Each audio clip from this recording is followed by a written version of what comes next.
안녕하세요. 크립토노마드입니다. 참 어수선하고 혼란스러웠던 8월도 이제 마지막 주간으로 접어들었습니다.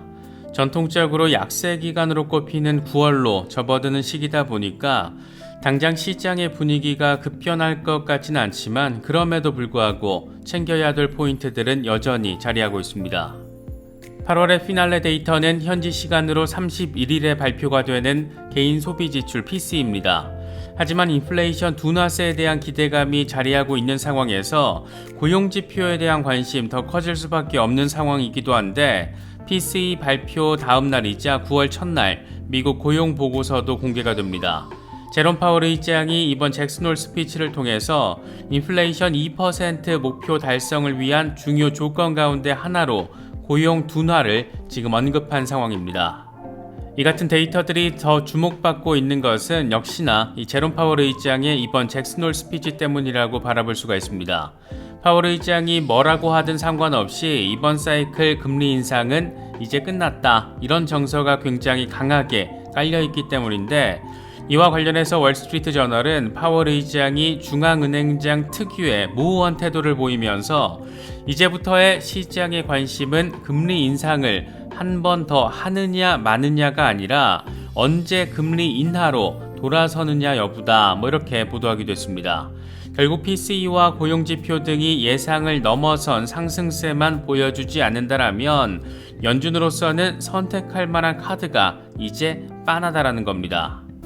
자본시장 주변의 금리 인상 압박 이슈가 이렇게 완화되는 모습을 보여주곤 있지만 비트코인의 흐름은 여전히 모호합니다.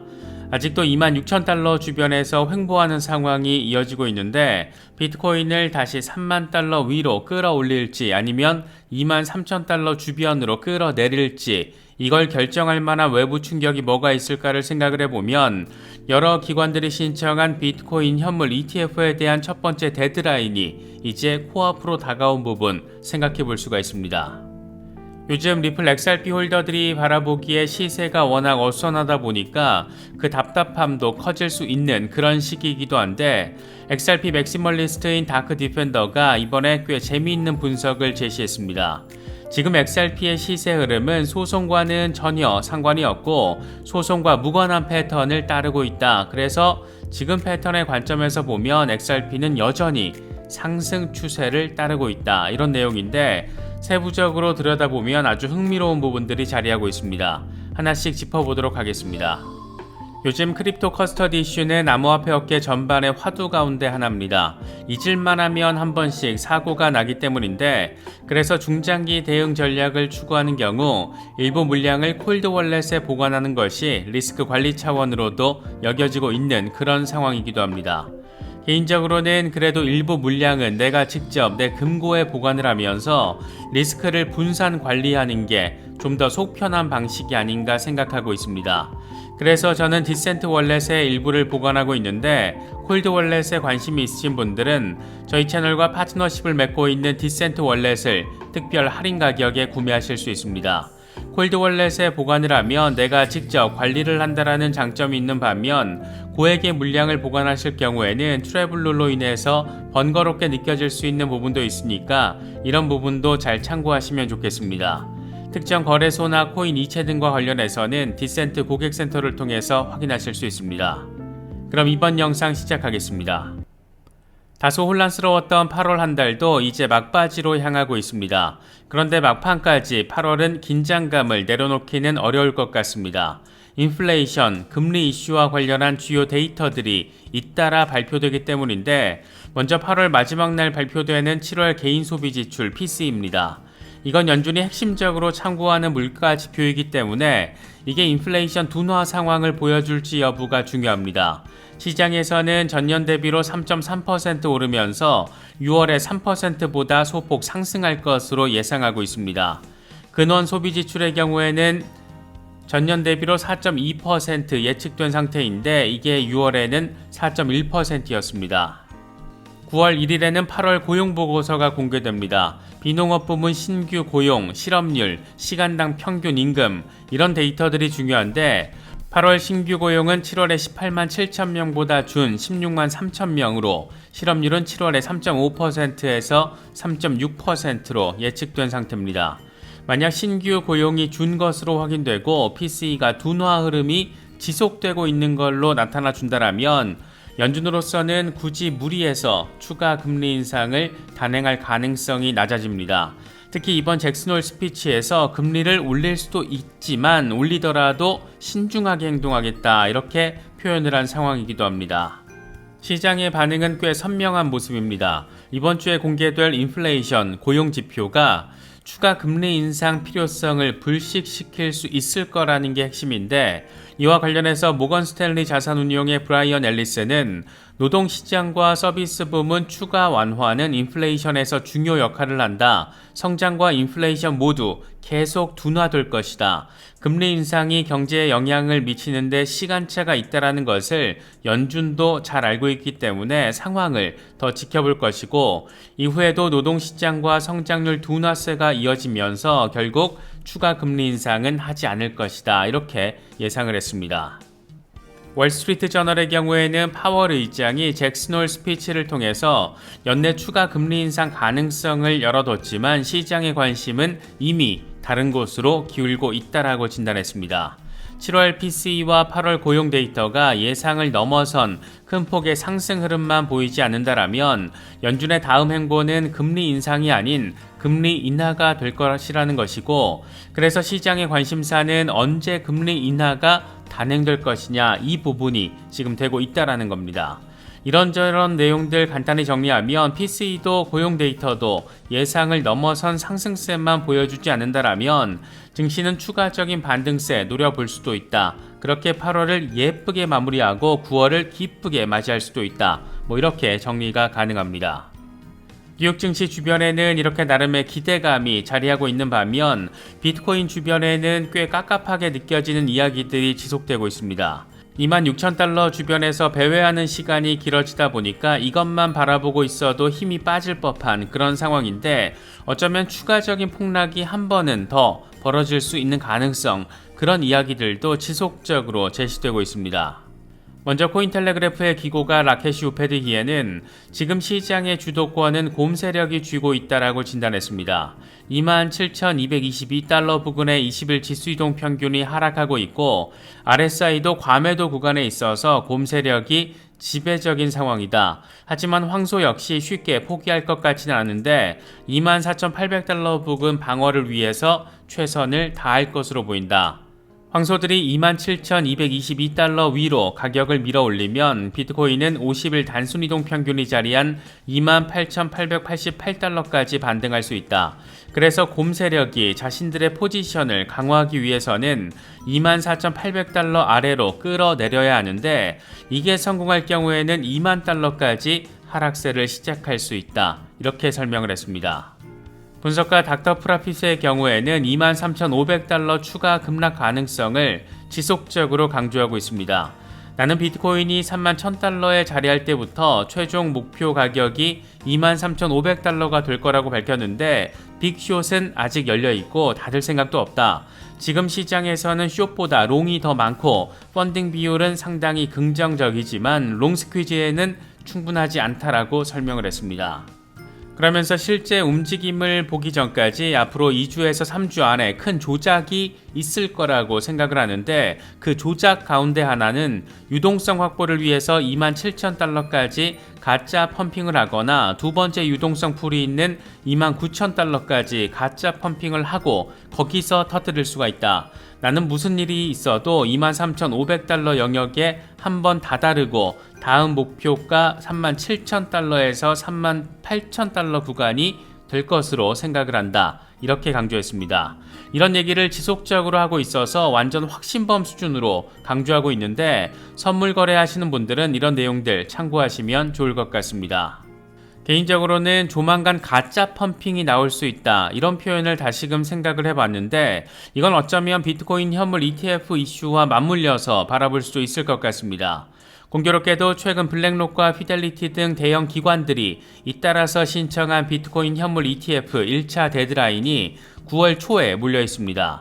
비트와이즈가 9월 1일, 블랙록이 9월 2일 발키리가 9월 6일, 이렇게 9월 첫째 주에 싹 다 몰려 있어서 여기서 승인이 나와준다라면 물론 아주 많이 엄청 좋겠지만 그렇게 빨리 나올 가능성이 아주 높지는 않은 것으로 보이고, 만약 전부 다 까이는 것으로 나와주면 이게 시장에는 실망 매물로 쏟아지는 상황으로 이어질 수가 있습니다. 이게 계기가 되면서 유동성이 아래쪽으로 향하게 되고, 그렇게 숏스퀴즈가 터지면서 23,000달러 부근까지 한번 다녀올 수 있는 그런 상황, 그 가능성 정도는 생각해 볼 수 있을 것 같습니다. 이건 사실 연준의 금리 인상 이번 사이클이 종료 국면이라는 점과 더불어서도 생각해 볼 수가 있습니다. 최근 비트맥스 공동 설립자 아서 헤이지의 멘트가 꽤 재미있는데, 이 양반은 연준이 금리 인상과 테이퍼링을 동시에 진행하고 있고 이 두 정책은 정책 효과를 서로 상쇄시키고 있다. 이건 긴축 실패와 함께 채권 발행을 통한 자금 조달 환경을 어렵게 만들 것이다. 머지않아서 투자자들은 연준이 금리 인상을 통해서 국채를 보유한 부유층에 수십억 달러를 쥐어주고 있다는 사실을 깨달을 것이고, 이들 자금 중 일부는 결국 암호화폐로 유입될 것이다. 이렇게 강조했습니다. 이건 흔히 말하는 연준 음모론적 관점이 깔려 있다라는 멘트이기도 한데, 연준의 고강도 금리 인상으로 인해서 국채를 다량으로 엄청 많이 보유하고 있는 부유층들이 떼돈 큰 수익을 얻을 수 있게 됐고, 이제 금리 인상 종료 국면이기 때문에 이들 부유층의 수익금 가운데 일부가 암호화폐 시장으로 유입될 가능성 지금 이야기하고 있는 겁니다. 다시 말해서 부유층의 자금을 굴리는 세력급 자본들이 비트코인을 저가 매수하는 타이밍을 노리려고 할 것이고, 그래서 지금 단계에서 한 번 더 후퇴할 가능성, 앞서 닥터 프라핏이 언급한 23,500달러 이런 숫자를 생각해 볼 수 있는 것이고, 이게 뭐가 한 방 등장해야 숏스퀴즈가 터질 수 있는 건데, 이게 비트코인 현물 ETF와 관련해서 단기적으로 악재로 보일 법한 상황이 펼쳐지면서 페이퍼핸드, 이 개미 투자자들의 물량을 받아내는 과정이 될 수 있다는 겁니다. 이 세상이 참 복잡스럽게 돌아간다는 걸 느끼게 만드는 상황이기도 한데, 아무튼 우리 같은 개미 투자자들 입장에서는 다소 신중할 필요가 있다, 이런 점 새삼 느낄 수 있는 그런 상황이기도 합니다. 근데 사실 이게 막연하게 또 쫄 필요는 없는 게, 블랙록 같은 세력급 자본들의 지금 현재 상황을 보면 그렇습니다. 이건 탑5 채굴 기업들에 대해서 블랙록이 보유하고 있는 지분 분량, 보유량을 정리한 표인데, 블랙록이 라이어 블록체인과 마라톤의 지분을 6% 이상 가지고 있는 2대 주주이고, 테라울프 지분 역시 2.28%를 가지고 있는 대주주입니다. 정리하면 탑5 가운데 4곳에 대해서 2대 주주 지위에 올라서 있을 정도의 지분을 지금 확보하고 있는 겁니다. 이게 중요한 것은 채굴 기업이라는 것이고, 동시에 블랙록은 비트코인 현물 ETF 상장을 준비하고 있는 곳이라는 점에서 바라봐야 합니다. 또 하나는 지구상에서 가장 많은 비트코인을 현물 보유하고 있는 상장 기업 마이크로스트래티지와의 관계인데, 잘 아시는 것처럼 블랙록은 마이크로스트래티지의 지분 8.1%를 가지고 있는 대주주이고, 뱅가드와 뱅크 오브 아메리카 역시 대규모 지분을 가지고 있습니다. 이게 음모론적 관점에서 바라보면 되게 재미있는 것은, 연준은 고강도 금리 인상으로 부자들을 더 부유하게 만들어주면서 여윳돈이 주식과 암호화폐 시장으로 들어올 수 있는 그 배경을 만들어줬고, 그 과정에서 세력급 동기신들은 적극적으로 비트코인과 관련된 부분에 돈을 때려박았다. 그래서 적어도 얘들이 본전을 뽑기 위해서라도 한 방이 나오긴 나올 것이다. 근데 그게 언제냐? 비트코인 반감기 랠리. 우리 입장에서는 이 정도 상황을 나름의 결론으로 가지고 대응을 하는 게 가장 현실적이지 않을까 생각되기도 합니다. 이어서 리플 관련 소식입니다. 리플과 관련해서는 XRP 맥시멀리스트 다크 디펜더의 분석이 꽤 눈에 띕니다. 이 양반은 단기적 관점과 장기적 관점에 대해서 꽤 길게 이야기를 풀어놨는데, 먼저 단기적 관점은 4시간 차트를 기준으로 지금 0.526달러 초기 저항선 돌파 시도가 이어지고 있고, 12시간 안에 0.55달러를 다시 돌파할 가능성이 높다. 주요 목표는 0.52862달러 위로 유지가 되는 건데, 곧 0.55달러를 테스트할 것으로 보인다. 이렇게 설명을 했습니다. 아직 0.55달러까지는 못 갔고 0.53달러 부근에 대한 리테스트까지는 진행한 그런 상황입니다. 장기적인 흐름과 관련해서는 XRP가 소송과 상관없이 패턴에 따르고 있다는 점을 지난 몇 년에 걸친 상황과 함께 비교하면서 설명을 하기도 했습니다. 2020년 1월 SEC가 기소했을 때 XRP는 0.8달러에서 0.17달러로 급락을 했다. 하지만 XRP는 5개월도 안 돼서 1.966달러에 도달했고, 이 당시에도 우리는 패턴이 소송과는 무관하다 이렇게 이야기를 했다. 지금의 상황을 보자면 7월에 좋은 소식이 있었고 0.94달러까지 소폭 움직여줬다. 이것만으로도 리플이 소송과 무관한 패턴을 따르고 있다라는 우리의 입장이 처음부터 논리적이었다라는 것을 알 수가 있다. 2021년과 2023년 이렇게 시간대는 다르지만 주간 차트에서 비슷한 상황이 포착되고 있고, 소송과 관련해서 좋은 소식, 나쁜 소식이 이어지면서 흔들림이 발생하고 있다. 0.39달러를 유지한다라면 XRP는 여전히 상승 추세다. 세력들이 얼마를 목표로 하는지는 모르겠지만 공포가 끝나자마자 XRP는 독수리가 도전하는 목표를 향해서 날아가는 것처럼 높이 날아갈 것이다. 이렇게 설명을 했습니다. 역시 이 정도 종교적인 수준의 신뢰가 밑바탕에 깔려야 편안하게 투자할 수 있는 종목이 XRP라는 점, 그만큼 투자하기 엄청 빡센 종목이라는 점, 새삼 느낄 수 있는 부분이 아닐까 싶습니다. 0.39달러 위에 자리한다라면 여전히 상승 추세다. 이 말은 바라보는 관점에 따라서 XRP에 의미 있는 반등이 나오는데 꽤 시간이 오래 걸릴 수 있다. 이렇게 해석도 가능하다라는 점 참고하시면 더 좋을 것 같습니다. 이번에 준비한 영상은 여기까지입니다. 시청해주셔서 감사합니다. 지금까지 크립토 노마디였습니다.